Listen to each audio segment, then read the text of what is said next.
Hello students, यह पाठ आत्मा का ताप। आत्मा का ताप, इसके राइटर हैं सैयद हैदर रजा, और ये सैयद साहब की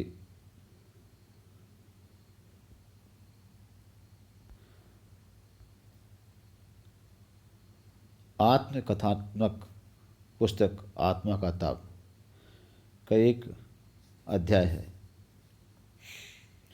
इसका अंग्रेजी में से हिंदी में अनुवाद मधुवी जोशी ने किया था। यहाँ रजा ने चित्रकला के क्षेत्र में अपने आरंभिक संघर्षों और सफलताओं के बारे में बताया है। एक कलाकार का जीवन संघर्षों से और कला संघर्ष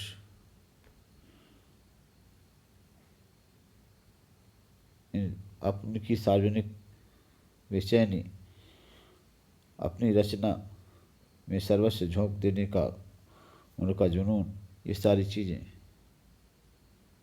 उनमें बहुत रोचक व सहज शैली में उभर कर आई हैं। स्टूडेंट्स, इस लेसन का सारांश कुछ इस प्रकार है। सैयद हैदर रजा एक प्रसिद्ध चित्रकार हुए हैं। आत्मा का ताप उनकी आत्मकथा है और इस संबंध में उन्होंने अपने संघर्षपूर्ण जीवन के कुछ अंश यहाँ पर प्रस्तुत किए हैं। इसका सारांश इस प्रकार है। देखा जाए तो इस पाठ में सैयद रजा मुंबई में जब थे उस समय का चित्रण है। सैयद रजा दिन भर काम करके शाम को अध्ययन के लिए संघर्ष करते हैं, ये बातें बताई गई हैं। स्वर्ण पदक और अन्य प्रोत्साहन उनको मिल गए, ये भी बात है। 1947 और 1948 की घटनाओं का उस पर इफेक्ट पड़ा। फ्रेंच कला सीखने की ललक थी और परिश्रम का उन्होंने संदेश दिया है। स्टूडेंट्स, सबसे पहले आप सभी को हम बता दें कि सैयद हैदर रजा ने स्कूल की परीक्षा में 10 विषयों में से 9 विषयों में विशेष योग्यता, डिक्टेंशन जिसे कहा जाता है, उसको पाया था। उनके पिताजी रिटायर हो चुके थे, इसलिए वे नौकरी की तलाश में थे। तभी उन्हें मध्य प्रांत की ओर से स्कॉलरशिप छात्रवृत्ति मिली। वे मुंबई के लिए जे स्कूल ऑफ आर्ट्स में प्रवेश के लिए गए, लेकिन दाखिला बंद हो चुका था, एडमिशन क्लोज हो चुके थे। उनकी छात्रवृत्ति स्कॉलरशिप वापस ले ली गई, परंतु उन्हें मुंबई पसंद आया, इसलिए वे कहीं टिक नहीं पाए, केवल मुंबई में ही टिके रहे। उन्हें एक्सप्रेस ब्लॉक स्टूडियो में डिजाइनर की नौकरी मिल गई और साल भर में वे मुख्य डिजाइनर जो तो बना दिए गए।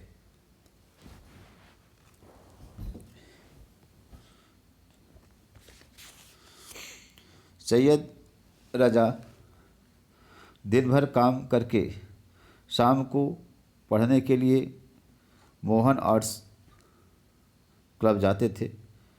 तब वे एक टैक्सी ड्राइवर के साथ उसके कमरे में रात गुजारा करते थे और टैक्सी ड्राइवर सैयद साहब के बड़े भाई साहब का जान पहचान का दोस्त था, जो रात में टैक्सी चलाता था और दिन में घर में सोता था। हैदर रजा साहब को क्या होता था, वो दिन भर बाहर रहते थे, रात में उनको सोना होता था। इस तरीके से एक छोटे से कमरे में कैसे दो लोग क्या है रहते थे, इस बात का उन्होंने जिक्र किया।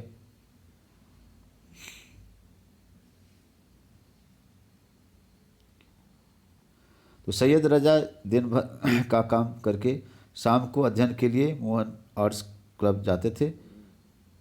तब वे एक टैक्सी ड्राइवर के कमरे में रात गुजारा करते थे।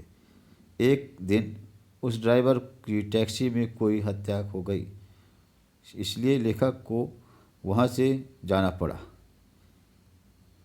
तब एक्सप्रेस ब्लॉक स्टूडियो के मालिक जलील साहब ने उन्हें आर्ट्स डिपार्टमेंट में कमरा दे दिया।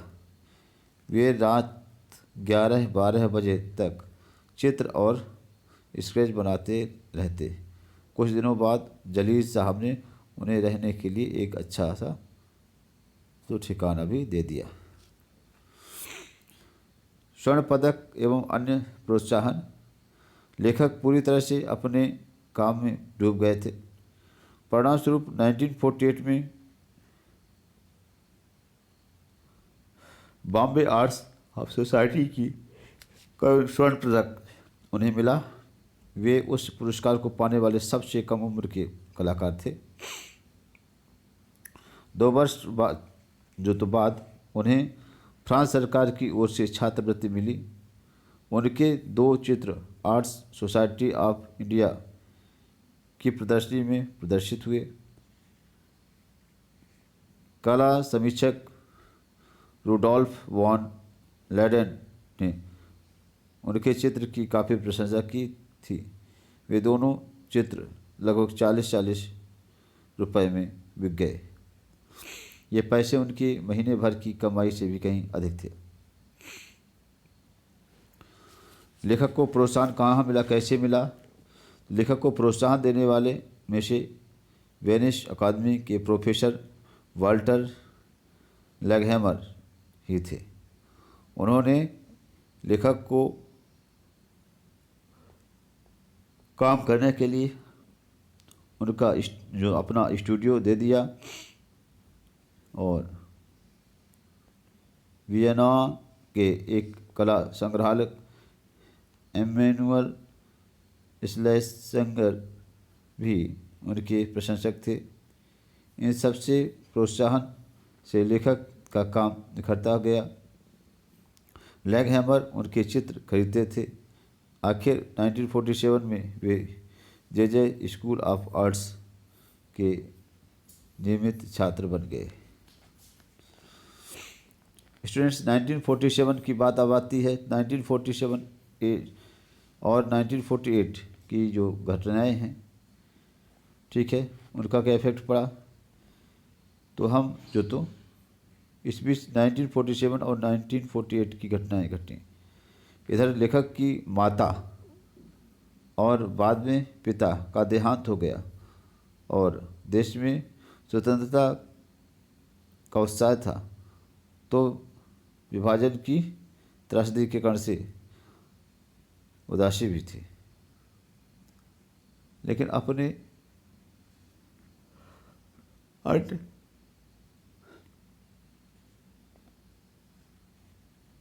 युवा कलाकारों की संगत में रहते थे। उन्हें लगता था कि वे चाहें तो पहाड़ भी हिला सकते हैं। अतः वे अपनी शक्ति के अनुसार काम में जुट गए।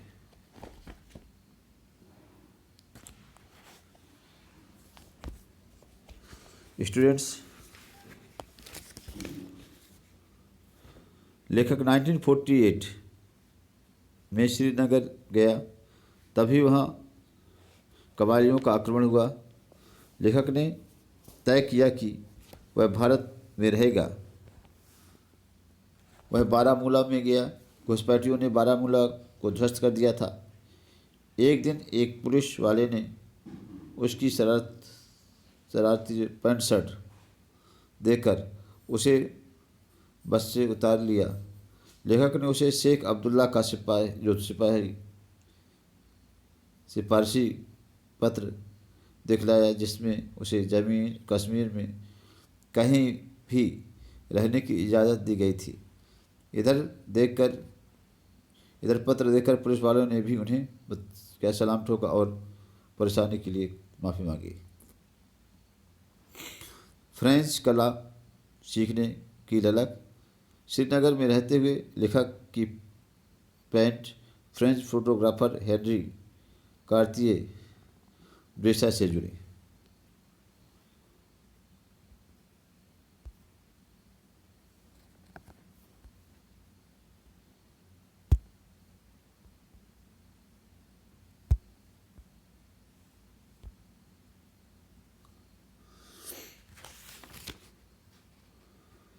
उन्होंने लेखक के चित्रों की प्रशंसा करते हुए कहा कि उसे चित्रों की आधार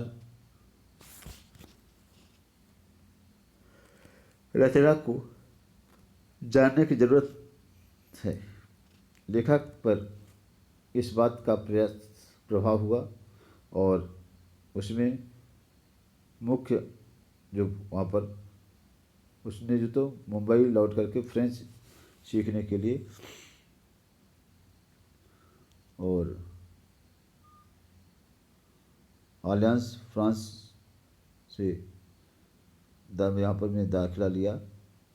1950 में फ्रेंच दूतावास के सांस्कृतिक सचिव ने उनसे पूछा कि वह फ्रांस में जाकर के कला का अध्ययन क्यों करना चाहते हैं। लेखक ने आत्मविश्वास से कहा कि फ्रेंच कलाकार चित्रण का अधिकार रखते हैं। सेजा, वान सॉम, गॉर्गे, पिकासो, मतीस, सहगल और फ्रॉम इनके चहेते कलाकार हैं। पिकासो के घर पे उसने बताया कि वह जीनियस कलाकार है। यह सुनकर के सचिव ने उसे 1 वर्ष के बजाय 2 वर्ष के लिए छात्रवृत्ति प्रदान की। लेखक 2 अक्टूबर 1950 को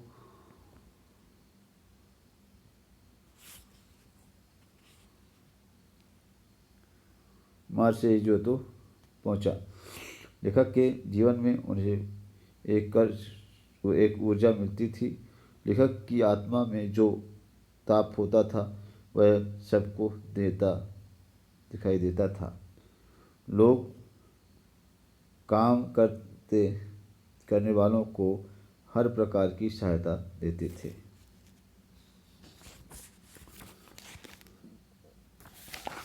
आफ्टर देन स्टूडेंट्स, परिश्रम का संदेश। पाठ के अंत में सैयद हैदर रजा अपने कुटुंब के युवा लोगों को संदेश देते हैं कि वे परिश्रम को तो उस पर जो तो कुछ मिल जाता है।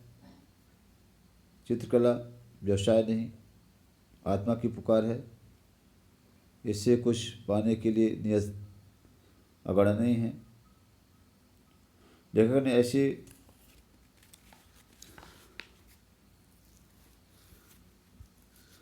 लगन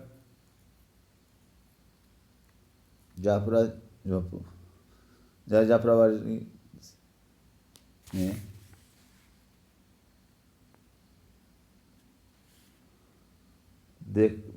यहाँ पर देखी जो दमोह शहर के आसपास के गांव के साथ काम करती है। लेखक फोन पर जहरा जाफरी की बात करता है कि युवकों को कुछ घटने और पाने के लिए इंतज़ार नहीं करना चाहिए, बल्कि कुछ करना चाहिए। आजकल संपन्न परिवार की बातें जो तो संभावनाओं के बावजूद कोई काम नहीं कर रहे, बल्कि लेखक और जाफरी जैसे लोग बर्तनों में काम किए जाते हैं, जैसे लोग बेचैनी से काम किए जाते हैं। लेखक कहता है कि उनके मन में अब भी काम करने का संकल्प है। उनका मुंबई वाला दौर जागृति का चरण था, तब उसे अपने आजीविका कमानी थी। वह सच है कि पैसा कमाना महत्वपूर्ण होता है, परंतु अंतिम सत्य ये नहीं है कि पैसा ही सब कुछ है।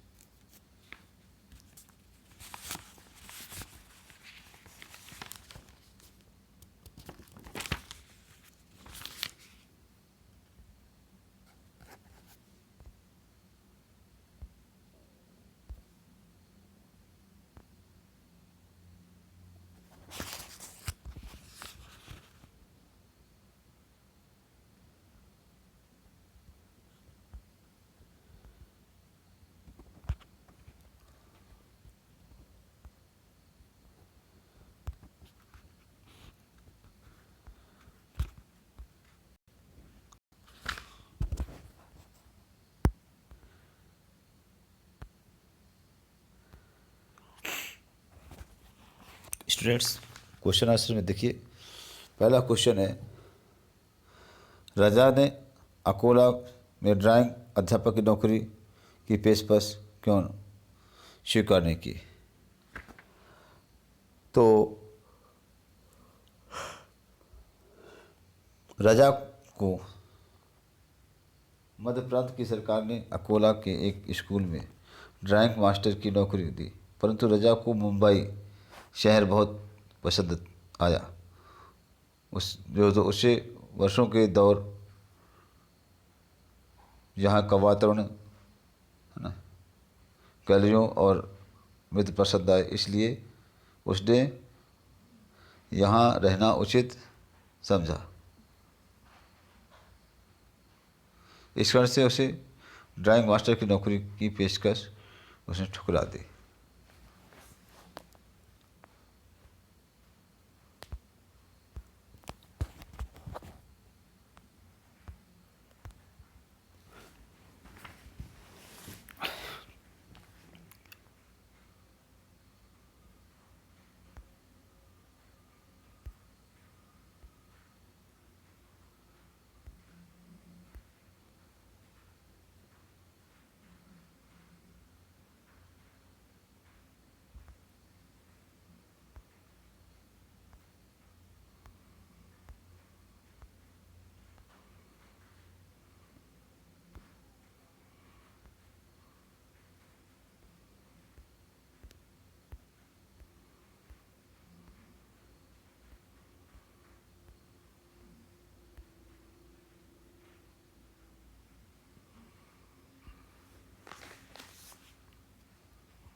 मुंबई में रह करके कला के अध्ययन में के लिए राजा ने क्या क्या संघर्ष किए? तो मुंबई में रह करके कला के अध्ययन के लिए राजा ने निम्नलिखित संघर्ष सहन किए।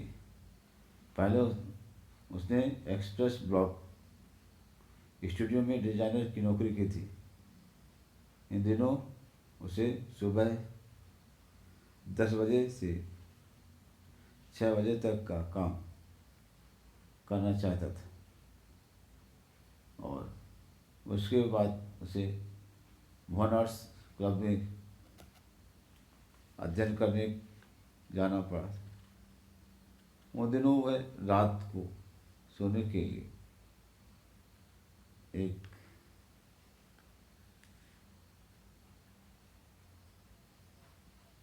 परिचित ड्राइवर्स के कमरे पर सोया करता था। कुछ दिनों बाद उसे स्टूडियो में ही आर्ट डिपार्टमेंट का कमरा दिया गया। तब उसे फर्श पर सोना पड़ता था। वह रात को 11-12 बजे तक चित्र और रेखा चित्र बनाया करता था। इसी कठिन परिश्रम के कारण उन्हें बम्बई आर्ट्स सोसाइटी का स्वर्ण पदक मिला। 1940 में उसके 2 चित्र आर्ट्स सोसाइटी ऑफ इंडिया की प्रदर्शनी में रखे गए थे, किंतु उन्हें आमंत्रित नहीं किया गया था। लेखक ने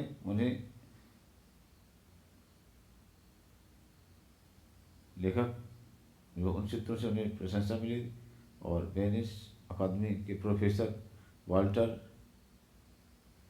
लैंगहैगर ने उन्हें प्रोत्साहन दिया। उन्होंने लेखक को काम करने के लिए अपना स्टूडियो दे दिया। लेखक दिन पर परिश्रम करते, चित्र बनाया करते और लैंगहैगर तो उन्हें खरीद लेते थे। इस प्रकार वे अपने इतने पैसे कमाने लगे कि जे स्कूल ऑफ आर्ट्स की में जो अध्ययन कर सके।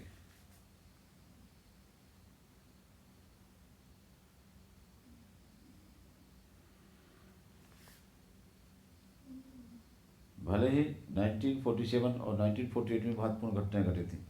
वे मेरे लिए कठिन वर्ष थे। लेखक ने ऐसा क्यों कहा? क्या कि 1947 में देश भले आज़ाद हुआ था, ठीक है, लेकिन इसमें क्या है, लेखक कहता है इसके लिए मेरे लिए स्थिति बहुत कठिन थी, क्योंकि उन्हें व्यक्तिगत जीवन के साथ साथ माता पिता के साय से में रहते थे, जिससे वो वंचित हो गए। 1947 में उनकी माता जो का देहांत हो गया और मई 1948 में पिताजी का देहांत हो गया। इस प्रकार सारी जिम्मेदारी सिर पे आ गई। 1947 में भारत आज़ाद हुआ था, परंतु समय की ही विभाजन की त्रासदी घटित होते समय पर ही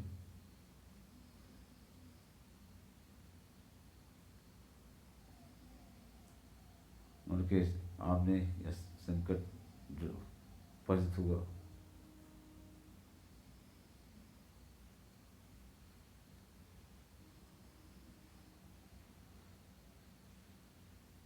रजा के पसंदीदा फ्रेंच कलाकार कौन थे?